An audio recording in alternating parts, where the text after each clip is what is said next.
এইবাৰ নতুন বৰ্ষৰ আৰম্ভণিতে আমাৰ বহুত ভাল খবৰ আহিছে। বিশেষকৈ যোৱা বছৰটোত কাজিৰঙাত এটাও গড় মৃত্যু নোহোৱাকৈ আমি 2022 চনটো পাৰ কৰিব পাৰিছিলোঁ।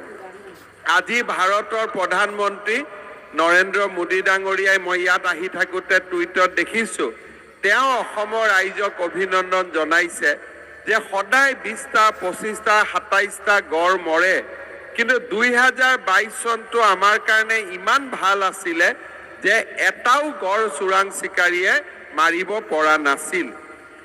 1 জানুৱাৰী তাৰিখে মই প্ৰেছ কনফাৰেন্স কৰিছিলোঁ। আপোনালোকে জানি ভাল পাব যে এইবাৰ আমাৰ অসমত কোনো ধৰণৰ আন্দোলন ধৰ্ণা ধৰ্মঘট নোহোৱা কাৰণে আমাৰ অসমত এটা উন্নয়নৰ নতুন পৰিৱেশ এটা সৃষ্টি হৈছে। 1 লাখ চাকৰি দিয়াৰ কাম চলি আছে, আই মাতৃসকলক মাইক্ৰ' ফাইনেন্সৰ লোন ৰেহাই দিয়াৰ কাম চলি আছে, অৰুণোদয় আঁচনিত নতুন হিতাধিকাৰীৰ নামভৰ্তিৰ কাম চলি আছে। আৰু 2 এদিনতে আমি আৰু এটা ডাঙৰ কাম কৰিব খুজিছোঁ কি, যে যিখিনি ৰাইজৰ বিশেষকৈ ডিগবৈ সমষ্টিয়ে হওক আমাৰ তিনিচুকীয়া জিলাত এতিয়াও বিনামূলীয়া চাউলৰ ৰেচন কাৰ্ড নাই, আমি সকলোকে এতিয়া ৰেচন কাৰ্ড দিয়াৰ ব্যৱস্থা কৰিম। কিন্তু ৰেচন কাৰ্ডখন চাউলৰ কাৰণে নিদিওঁ, এইবাৰ চাউলটোতো পাবই বিনামূলীয়া। আঁচনি আনিছোঁ যে এই ৰেচন কাৰ্ডখন দেখুৱালে চৰকাৰী আৰু নিৰ্দিষ্ট বেচৰকাৰী হস্পিটেলত আপোনালোকে 5 লাখ টকাকৈ বছৰি বিনামূলীয়াকৈ চিকিৎসাও কৰিব পাৰিব। আগতে অকল ৰেচন কাৰ্ডত চাউল ওলাইছিলে, এইবাৰ চাউলৰ লগে লগে হস্পিটেলৰ খৰচো ৰেচন কাৰ্ডৰ পৰাই ওলাব। তাৰ লগত এইবাৰ আমি কি কৰিছোঁ যে আগতে আমাৰ ডিগবৈ সমষ্টিত 16,000 মহিলাই অৰুণোদয় আঁচনি পাইছিলে। এইবাৰ আমি ডিগবৈ সমষ্টিত আৰু 6,000 মহিলাক অৰুণোদয় আঁচনি দিম।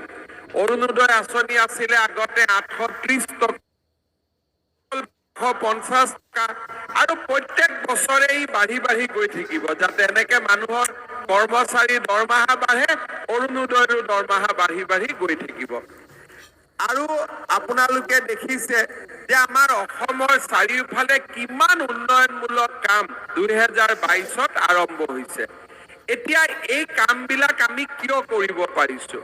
হাজাৰ হাজাৰ কোটি টকা অকল অৰুণোদয় আঁচনিতে 4,000 কোটি টকা আমি বছৰত খৰচ কৰিব লাগে। আমি কিয় কৰিব পাৰিছোঁ? তাৰ কাৰণ হ'ল যে আজিকালি অসমত আন্দোলন নাই, ধৰ্ণা নাই, ধৰ্মঘট নাই, বন্ধ নাই, কোনো ধৰণৰ সন্ত্ৰাসবাদীৰো হুলস্থুল বহুত গুণে কমি গৈছে আৰু মানুহৰ মনবিলাক মুকলি হৈছে। আজি আমাৰ নাজিৰাটিং তামুলী পৰ্যটন উৎসৱ 2019 চনত ইয়াত আৰম্ভ কৰা হৈছিল। কোভিডৰ কাৰণে মাজত 2টা বছৰ বন্ধ আছিল, কিন্তু এইবাৰে আপোনালোকে চাওক যে মানুহৰ মনটো ইমান ভাল যে কিমান মানুহ আহি আজি ইয়াতে উৎসৱত অংশগ্ৰহণ কৰিছে। বিধায়ক সুৰেন ফুকন ডাঙৰীয়াই যোৱাকালি জুবিন গাৰ্গ ডাঙৰীয়াৰ এটা প্ৰতিমূৰ্তিও স্থাপন কৰিলে। জুবিন গাৰ্গ নিজে ইয়াত আহিলে আৰু মোক সকলোৱে কৈছে যে কালি জুবিন গাৰ্গে বহুত ধুনীয়া ফাংচন কৰিছে, হয়নে নহয় কথাটো? গতিকে সকলোৰে মনত এটা উৎসাহ আৰু উদ্দীপনা। মই বিশ্বাস কৰোঁ যে আমাৰ যেনেকে নাগালেণ্ডৰ হৰ্ণবিল ফেষ্টিভেল আছে, অৰুণাচলৰ টাৱাং ফেষ্টিভেল আছে, জিৰো ফেষ্টিভেল আছে, মণিপুৰৰ চাংঘাই ফেষ্টিভেল আছে, মেঘালয়ৰ চেৰি ব্লুচম ফেষ্টিভেল আছে, লাহে লাহে আমাৰ অসমতো এনেকুৱা ধৰণৰ ফেষ্টিভেলবিলাক আৰম্ভ হ'ব। আৰু বিশেষকৈ আমাৰ বিধায়ক সুৰেন ফুকনে আৰম্ভ কৰা এই নাজিৰাটিং তামুলী পৰ্যটন উৎসৱটো এনে ধৰণৰ ৰাজ্যিক উৎসৱৰ মৰ্যাদা পাব। প্ৰতিশ্ৰুতি দিছোঁ যে উৎসৱস্থলীটো আৰু ধুনীয়াকৈ সজাই পৰাই তুলিবলৈ মই চৰকাৰৰ ফালৰ পৰা আপোনালোকক 3 কোটি টকাৰ মঞ্জুৰি দিম, যাতে আৰু বহুত কাম এই পৰ্যটন ক্ষেত্ৰত। আমাৰ বিধায়ক সুৰেন ফুকন ডাঙৰীয়াই মোক কৈছে যে ইয়াৰ পৰা ফৰেষ্টৰ মাজেদি ডুমডুমালৈকে যোৱা এটা ৰাস্তা আছিল, কিন্তু বৰ্তমান ৰাস্তাটো বন্ধ হৈ আছে।